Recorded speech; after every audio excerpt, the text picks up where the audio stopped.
Olá, tudo bem com você? Seja muito bem-vindo a mais um capítulo do Mundo Corporativo, que hoje se dedica a falar sobre a gestão do bom humor no ambiente de trabalho. É isso mesmo, nós vamos falar sobre bom humor, mau humor, sorriso, gargalhada. Como é que isso pode nos ajudar a melhorar a produtividade? Bom, para entender melhor esse assunto, nós trouxemos aqui um especialista em gargalhadas. E eu não estou me referindo a nenhum palhaço necessariamente, mas a um palestrante, o palestrante do bom humor, advogado trabalhista, gelotólogo, Marcelo Pinto. Muito obrigado desde já pela sua presença aqui no Mundo Corporativo. Obrigado você, Milton, pelo convite. É muito gratificante estar aqui com você e com seus ouvintes. O Marcelo, que é autor do livro O Método Smile para a Gestão do Humor no Ambiente de Trabalho, um guia prático para a humanização corporativa, livro este que foi publicado pela editora Ser Mais. Marcelo, e a primeira coisa que você vai ter que explicar para nós é o que é um gelotólogo. Isso é simples, Milton. Gelotólogo é a pessoa que estuda gelotologia. Ah, ficou muito mais fácil para minha vida isso agora. A gelotologia é o estudo do riso, o estudo dos efeitos terapêuticos da risada, da gargalhada e do bom humor, né, que proporciona para o nosso organismo e relacionamentos pessoais e profissionais. Vem do deus grego Gelos, deus do riso. Então são as pessoas que se dedicam ao estudo da risologia, mais conhecida entre nós. E por que é importante o riso? Por que é tão importante que merece um estudo? A risoterapia, a partir da década de 60, ela se tornou importante por conta de alguns eventos que aconteceram. Primeiro com a exposição daquele filme O Amor é Contagioso, do Dr. Patty Adams, né, que gerou todo um programa de humanização do ambiente hospitalar. Também com um evento ocorrido com Norman Cousy, que foi um executivo norte-americano, que adquiriu uma doença, uma artrite reumatoide, por conta de emoções negativas que ele passou numa viagem, e que depois, ele pensando, se foram as emoções negativas que geraram esse problema para mim, será que as emoções positivas podem reverter esse quadro? Então ele acabou por completar o seu dia com situações que despertassem o humor, que despertassem risadas nele. E por incrível que pareça, em pouco tempo ele acabou se curando, né, contra os prognósticos dos próprios médicos. Quer dizer que o mau humor causar doença me parece mais comum, mais fácil de nós entendermos. Sim. Muitas vezes as pessoas reclamam que estão de mau humor e aí ficam tensas e aí a tensão gera dor nas costas, entre outras coisas, dor de cabeça. Agora, sorrir é um antídoto para isso? Sorrir traz mais saúde? Traz mais saúde, né? Porque quando você sorri, o seu cérebro entende uma série de informações positivas, né, para o seu organismo. A partir daí, ele processa endorfinas numa quantidade maior. E as endorfinas nada mais são do que aqueles hormônios que causam sensação de bem-estar, de leveza, analgésica, né? Agora, nós estamos aqui no mundo corporativo, sim, não necessariamente no bem-estar e movimento com Márcio Atala. Boa. Agora, de que maneira, então, todos esses benefícios do sorriso impactam o ambiente de trabalho? Impactam na produtividade? Sem dúvida alguma. Porque as pessoas se tornando mais leves, contraídas, elas passam a se tornar mais motivadas. Elas se tornam mais agregadoras. Então, o ambiente de trabalho se torna mais produtivo. Porque as pessoas elas passam a colaborar muito mais e não a competir. O nível de conflitos no trabalho reduz. O nível de absenteísmo, que são aquelas faltas por motivos médicos, também reduz, porque as pessoas passam a ir menos aos médicos, a se afastar mais do trabalho, né? Então o bom humor ele proporciona essa melhora, né, no sistema imunológico do nosso organismo. Agora, um ambiente descontraído demais não é um ambiente que perde o foco, por exemplo, nas tais metas que são tão necessárias para que as empresas alcancem seus resultados? Excelente pergunta, Milton. Inclusive, esse é um dos itens do método Smile, que quando você vai identificar oportunidades, você tem que tomar muito cuidado com 4 pontos, que é a descontração no momento certo, no local certo, com as pessoas certas e na medida certa. Porque senão pode acontecer isso, de você acabar extrapolando, né, os limites e gerar problemas, inclusive de assédio moral dentro da empresa. Marcelo, você falou o método Smile, e aliás é o nome do livro que nós apresentamos logo na abertura aqui do programa. De forma resumida, o que é o Smile? O método Smile desenvolvi para que nós possamos, dentro da empresa, inserir programas de descontração de uma forma responsável. Então, o S, ele nos reporta ao sorrir, né? Então, a importância das pessoas entenderem os benefícios que o sorriso proporciona, não só para a sua saúde, mas para os seus relacionamentos. E aí, quebrar uma série de preconceitos, de que quem ri não é sério, quem ri não é responsável, que rir muito é coisa de gente boba. Eu uso muito falar isso, né? Marcelo, rir muito é coisa de gente boba. Eu digo que não, rir muito é coisa de gente. Porque tem gente boba que ri, Milton, né? O riso é democrático, todos podem rir, né? Então a gente tem que separar essas questões. A partir do momento que você se conscientiza dos benefícios do sorriso, você passa a enxergar a vida com uma forma diferente. E aí, então entra a segunda letra do método Smile, que é o M, mudança de atitude. Se eu quero tornar o meu ambiente de trabalho melhor, por onde começa essa melhora? É pela empresa? É pelo meu líder? Tem que ser primeiro comigo. Eu tenho que me tornar uma pessoa melhor para que aí eu possa também transformar o ambiente onde eu convivo. A partir disso, eu passo a enxergar várias oportunidades de descontração. Porque através do sistema que nós temos no cérebro, que é o SAR, Sistema de Ativação Reticular, a partir do momento que algumas situações passam a fazer parte do meu repertório, eu passo a enxergá-las com mais frequência, né? Que um exemplo clássico é aquele do Camaro amarelo, né? Então, ninguém tem Camaro amarelo, hoje todo mundo tem Camaro amarelo. Eu quero ter um Camaro verde que ninguém tem. A partir do momento que eu compro um Camaro verde, eu começo a ver um monte de Camaros verdes. Por quê? Ele passou a fazer parte do meu repertório. Eles estavam por aí, os Camaros verdes, mas eu não os enxergava. A partir do momento que eu comprei, né, eu passei a ficar desperto para ele e eu começo a enxergar. Então, a partir do momento que eu tenho uma postura bem-humorada, eu passo a identificar uma série de oportunidades de descontração na empresa. Oportunidades essa, que é o terceiro ponto do método Smile, e de identificando oportunidades, que tem que ser respeitado 4 momentos quando identifica essas oportunidades. Como eu já disse, ela tem que ser no momento certo, no local certo, com as pessoas certas e na medida certa. No local certo, porque eu não posso ficar brincando no meio do salão, que aí eu vou atrapalhar o foco de todo mundo que está trabalhando. Então tem que ter um local apropriado para isso. Seja uma sala de descontração, uma sala do ócio, que é muito conhecida hoje, ou o próprio cafezinho, né? O local do cafezinho é um momento oportuno, um local próprio para essas atividades de descontração. No momento certo, não dá para ser em todo momento, né? As pessoas têm momentos que precisam de concentração. Então é importante que a empresa ela identifique uma série de oportunidades durante o ano, onde é possível congregar, né, o grupo para atividades descontraídas. Então, a data da fundação da empresa, ou se não, o Dia das Mães, ou época de carnaval, onde é permitido que as pessoas possam desenvolver atividades de descontração. E também você pode montar um plano de campanhas de filantropia, campanhas de voluntariado, né? O dia da doação de livros, o dia da doação do sangue, o dia da doação de roupas, tudo isso acaba melhorando o humor da empresa e dos seus colaboradores. Mas, uma vez montado esse plano, aí entra um ponto principal, que é a liderança apoiar isso. Então é o L do método Smile, que é a liderança positiva. E quando eu falo de liderança positiva, eu não digo que o líder tem que ser piadista, humorista, aprender stand-up, nada disso. Ele só tem que entender os benefícios que o bom humor proporciona para os seus colaboradores, né, para os seus liderados, e permitir incentivar que eles participem dessas atividades. A partir disso, tendo o apoio da liderança, nós entramos no último estágio do método Smile, que é o E do envolver os funcionários. Porque não dá para obrigar ninguém a rir. Então eu tenho que envolvê-los. Então, de maneira resumida aqui, o método Smile, que na realidade é um acróstico, trabalha com S de sorria, M de mude de atitude, I de identifique oportunidades, L de lidere positivamente e E de envolva e execute. Isso. E com isso se tenta fazer esta transformação dentro do ambiente de trabalho. O Joel Reis, nosso ouvinte internauta, diz o seguinte aqui: ouço o programa todos os dias ao ir e vir do meu trabalho, notícias em tempo real, tal, etc. Manda um elogio pra gente, aí já deixa a gente de bom humor. E eu vi uma pergunta pro programa de hoje sobre mau humor no trabalho, ou sobre bom humor no trabalho. O que podemos fazer para não permitir que o trânsito caótico e difícil de todos os dias retire a nossa motivação e bom humor ao irmos para o trabalho? Excelente pergunta, Joel, excelente pergunta.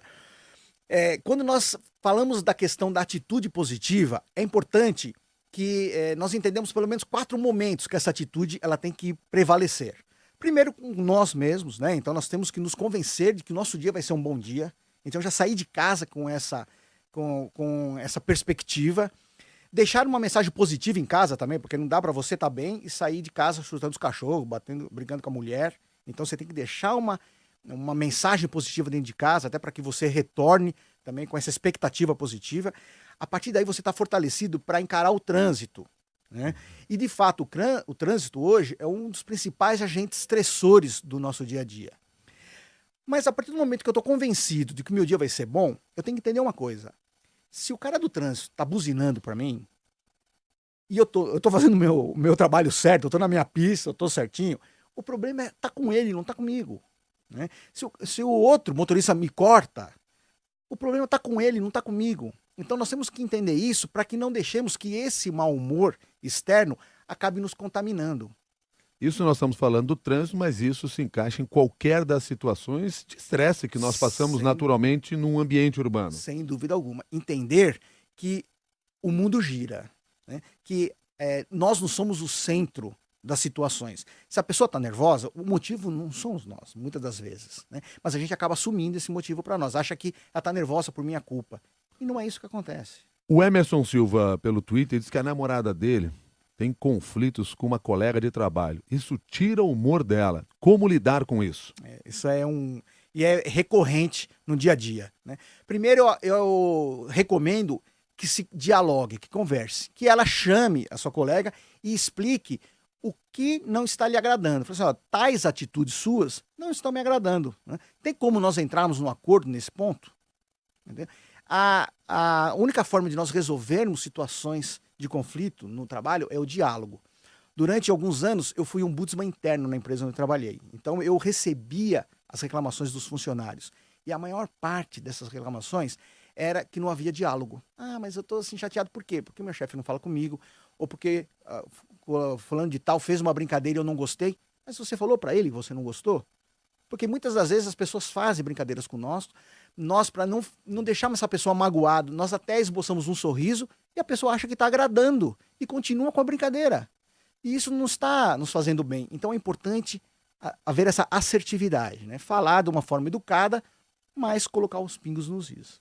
Outra pergunta que nos chega aqui por parte dos nossos ouvintes internautas, essa aqui enviada pelo mundocorporativo@cbn.com.br, é assinada pelo Anderson Antônio. Ele diz que é extremamente tímido, tem uma certa dificuldade em ser bem-humorado no ambiente de trabalho, quem sabe por algum complexo. Não sou mal-humorado, mas sinto que as pessoas me veem assim por conta deste complexo, que é como ele define. Gosto muito de pessoas descontraídas e, como falei, tenho dificuldade para ser assim. Posso mudar esse quadro e, quem sabe, parecer mais bem-humorado para os meus colegas?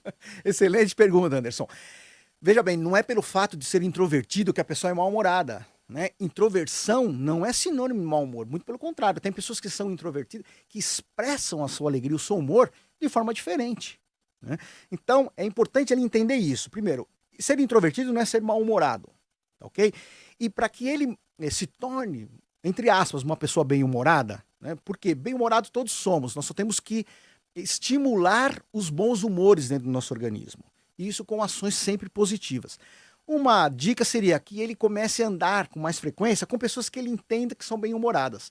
Na hora do almoço, na hora do cafezinho, procurar um envolvimento maior com essas pessoas. Porque assim como o mau humor contamina, o bom humor contagia. Então as pessoas, a gente acaba se contagiando desse humor positivo das pessoas que estão ao nosso redor. O mau humor pode ser uma doença? Sem dúvida, existe a distimia, que é a doença do mau humor. Aliás, a distimia é o estágio inicial da depressão. Para caracterizarmos a distimia, você deve lembrar da hiena Hard, de Hanna-Barbera. Oh dia, oh céus! Não é verdade? Sem dúvida. São aquelas pessoas que todos os dias estão ruins, né?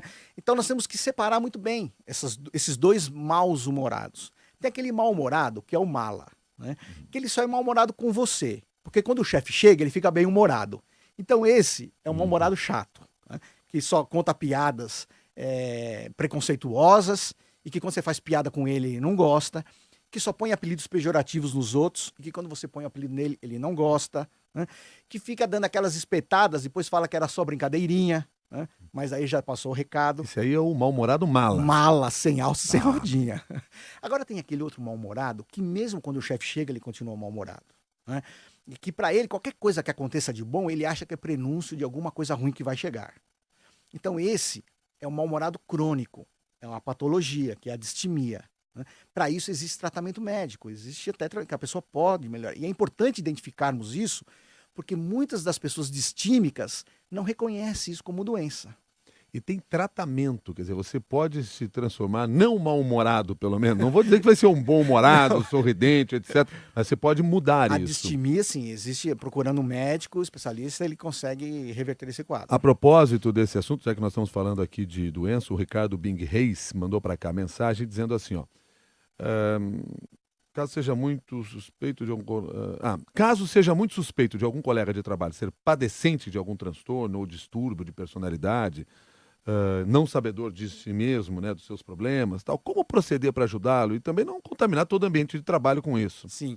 Bom, por exemplo, então, Ricardo, se nós encontramos uma pessoa que nós identificamos como distímica, né, que é uma pessoa mal-humorada crônica, nunca chegar direto para ela e falar, olha, você está com um problema de saúde, você precisa procurar médico, porque ela não vai aceitar isso e vai criar um conflito.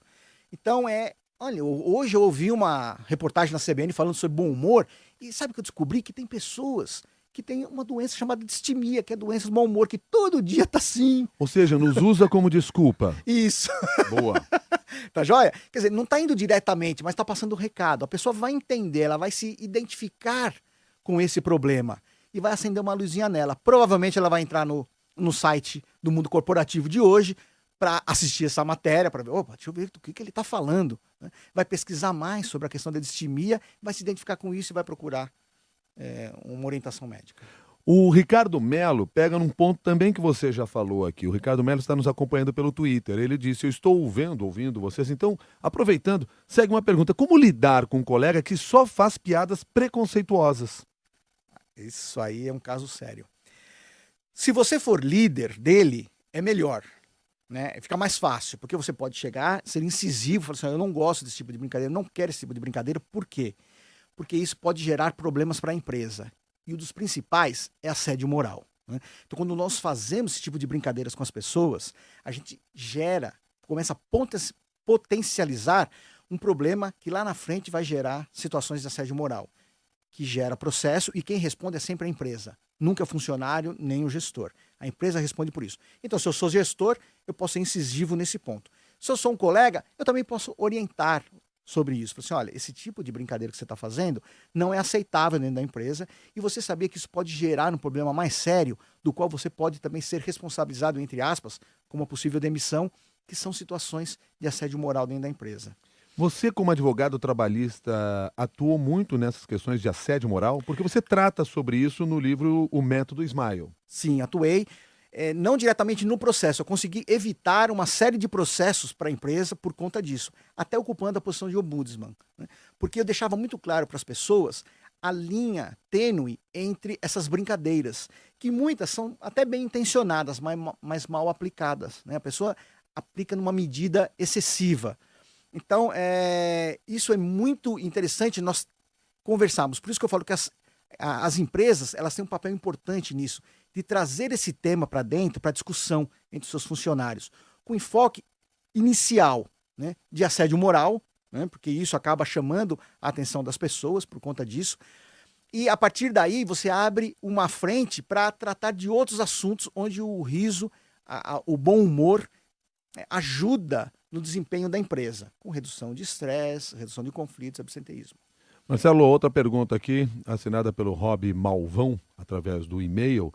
Sou uma pessoa bem-humorada, tanto na vida quanto no trabalho, porém trabalho na área de engenharia com 18 pessoas ao meu redor. Todos possuem bom humor, mas um dos grandes problemas é justamente isso. Brincam demais. Qualquer ocorrido vira motivo para fazer brincadeira. Digamos que acaba sendo uma tirada de sarro. E todos têm uma piada e, caso não tenha ocorrido nada, relembro o acontecimento da semana ou do mês passado e volto a fazer piada. E eu não sou mas todos aqui viram alvo disso. E isso me incomoda. Gostaria de saber o melhor modo de pensar e comportar nessas ocasiões. E aí eu aproveito a pergunta do Robert para fazer a seguinte pergunta. Existe um momento certo para a brincadeira e para se brincar na empresa? Sim. E a empresa tem que identificar isso, tem que explicitar isso para os seus funcionários, né? Por isso que eu digo que a importância de termos um plano de gestão, um plano de descontração dentro da empresa de forma responsável, para que as pessoas entendam que a empresa apoia esse tipo de programa, esse tipo de descontração, mas que nós temos que ter a medida certa disso. Sabemos exatamente quais são os momentos onde isso é permitido, né? Os locais onde isso é permitido, né? E a medida que isso é permitida. Então, uma dica que eu dou para o Rod é o diálogo, é conversar com essas pessoas e falar, pessoal, eu acho que está indo demais, né? É legal, eu gosto disso também, mas vamos estipular aí uns momentos, sei lá, meia hora antes do almoço, ou depois, ou durante o almoço, deixar isso claro, né? Para que não se perca, porque senão vira bandalheira, vira baderna. Mas se for determinar o horário, não perde a graça? Perde a graça, mas dentro da empresa, né? Quando nós estamos falando de um ambiente corporativo, não pode haver essa liberdade, né? Porque a gente está tratando com coletividade. Aliás, o Thiago, que foi aqui no nosso grupo de discussões do LinkedIn, até deixou essa questão. Até que ponto essas brincadeirinhas são permitidas? Como é que você vai saber esse limite? Ele até volta a citar aqui a questão do assédio.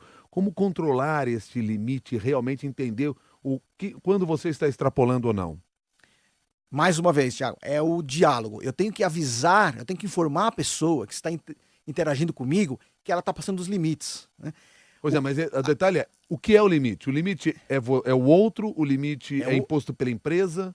Então, quando a relação é entre os dois colegas, o limite é do receptor. Eu tenho que informar quem está brincando comigo que ele está ultrapassando do limite, né? Agora, se eu não tenho essa liberdade, se eu não consigo, se eu fico acanhado, eu tenho que procurar ajuda. E aí, então, o primeiro passo é meu líder. Eu tenho que explicar para o meu líder que fulano de tal está com uma série de brincadeiras que não estão me fazendo bem. E aí o líder tem que interagir. Se o líder não consegue, aí nós vamos partir para recursos humanos e por aí vai. Então a empresa ela tem que ter essa estrutura, tem que montar essa estrutura. Agora, uma forma preventiva da empresa lidar com isso é de ela deixar isso claro no seu regulamento, né? Você vai falar assim, poxa, mas tem um regulamento que trata a descontração. Sim, infelizmente na empresa nós temos que ter regras claras, porque a gente está lidando com coletividade, né? Aqueles dias casuais em que você pode ir para a empresa sem terno, sem gravata, que você pode ir fantasiado, cada empresa tem a sua invenção, são importantes neste processo, ajudam neste processo? Sem dúvida alguma, porque a empresa ela está passando a mensagem que ela permite a descontração, mas no momento certo, que é o Short Friday que a gente fala, né? Aquela sexta-feira curta, aquela sexta-feira casual, que as pessoas podem ir de forma descontraída. Aquele é o momento, mas as pessoas também têm que ter o bom senso, né, a consciência de que não é porque a empresa está abrindo aquele dia para descontração que é o dia inteiro, né? Porque precisa produzir também, não é um dia de diversão, né? É um dia que é permitido momentos de descontração, momentos mais leves e descontraídos. O Giovanni, pelo Twitter, diz assim, nunca perdi uma piada e só ganhei amigos. O mundo corporativo é tão tenso que gentileza não sobra nem para a família. É verdade? O mundo corporativo é assim, tão tenso assim, de uma maneira geral? É tenso. O mundo corporativo hoje está muito tóxico, né? As empresas elas têm que começar a perceber que elas lidam com pessoas. A empresa ela é formada por pessoas, Milton, né? E pessoas são emoções. E essa história de que eu sou uma coisa em casa, sou outra na empresa, para mim isso é papo furado, tá? Não dá para você se desvencilhar, você é único. Então, mas não tem gente que é mais feliz na empresa do que na família? Tem. Ela é mais feliz, não que, mas o comportamento dela é o mesmo. Ela, enquanto pessoa, tem que ser a mesma.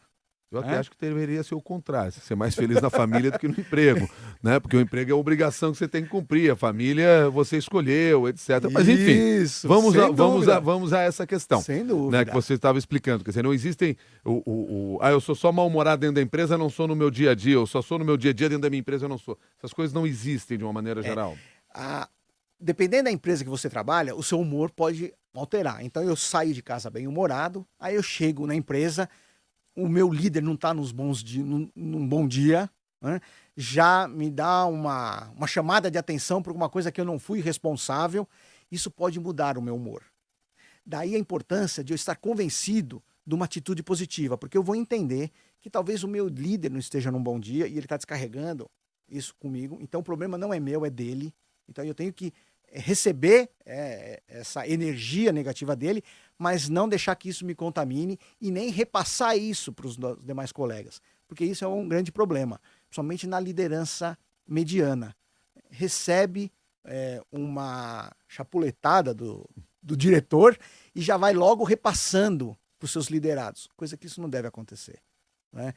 O papel do líder, justamente, do líder médio, é justamente isso: é receber essa carga negativa e saber como transformá-la para os seus liderados de forma amena, para que eles possam render aquilo que o líder maior está pleiteando. Mas ter chefe mal-humorado é bravo. É bravo.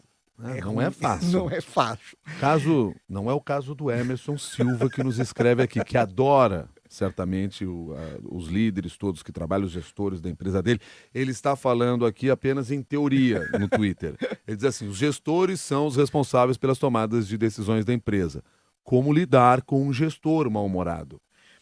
O gestor, é importante primeiro o gestor entender que ele tem um grande poder dentro da empresa. É ele que define o humor da sua equipe, tanto para o bem quanto para o mal. Tá? E entender também que, dependendo da escolha que ele fizer, a repercussão é contra ele também negativa, porque as pessoas, a maior parte delas, Milton, não se desligam da empresa, não pedem demissão da empresa, pedem demissão do gestor. Né? Muitas delas não entram com processo trabalhista contra a empresa, elas entram contra o gestor. Mas como não dá para processar o gestor enquanto pessoa física, quem acaba pagando é a empresa. Né? Então, primeiro o líder tem que entender do poder que ele tem na mão. Né? Quão importante a escolha que ele faz com relação ao clima da sua equipe, né? Ao humor da sua equipe. Agora, se eu tenho um gestor que ele é mal-humorado e isso não está me fazendo bem, tem algumas saídas para isso. Primeiro é conversar com ele, né, se tiver essa abertura, dizer que isso não está fazendo bem, e provavelmente, se o líder estiver convencido de que aquela é a atitude que ele vai ter daqui para frente, então só resta ao liderado ou pedir uma mudança para outra área, ou mudar de empresa, entendeu? Porque nós viemos ao mundo para ser feliz, né? Nós temos que trabalhar para ser feliz e não para sofrer. Agora, nós temos que convir que existem várias empresas que tratam lá os seus colaboradores a ferro e fogo, não tem tempo para brincadeira, não tem sorriso nenhum, e as empresas alcançam resultado assim. Quer dizer, esses gestores, pelo visto, vão continuar o resto da vida assim. Ou eles vão terá um momento em que eles terão de mudar isso, porque há uma mudança contaminando o ambiente de trabalho? Boa pergunta, Milton. Essa é uma postura que vai gerar resultados, mas a curto prazo.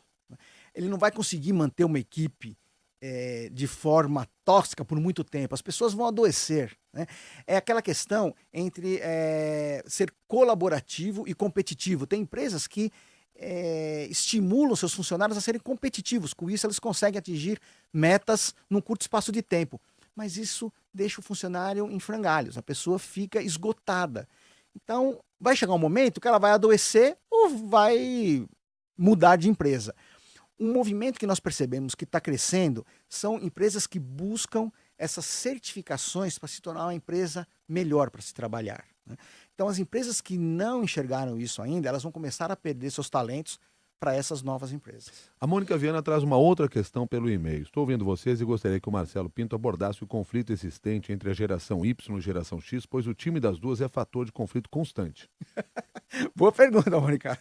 Uma coisa que a gente tem que ter consciência é que a geração Y veio para ficar. Né? Por quê? Porque eles são os futuros líderes. Não tem como a gente reverter esse quadro. Né? E é um pessoal que na maior parte das vezes, foram criados por nós. Né? O meu filho faz parte da geração Y. Então, se a postura dele causa um certo transtorno para algumas pessoas, eu tenho que entender que isso é fruto da minha criação, né? Da minha educação. E eles enxergam o mundo corporativo de uma forma totalmente diferente da nossa, pelo menos da minha, né? Que sou da geração X, né? Lá de trás. Eles são mais desprendidos, eles dão muito mais valor à descontração, a um clima descontraído. O líder, para ele, tem que dar o exemplo. né? Então, esse tipo de conflito, eu digo que assim, não tem tanto a ver com o humor, mas nós temos que entender que essa geração é uma geração mais descontraída, mais leve e que dá muito valor ao bom humor. Você propõe que para se fazer a gestão do humor no ambiente de trabalho, crie-se um comitê de alegria? Isso. Por quê? Às vezes a liderança fala, pô, mas eu não tenho tempo para isso. Como é que eu vou criar um programa desse se eu não dou conta nem das minhas atividades do dia a dia?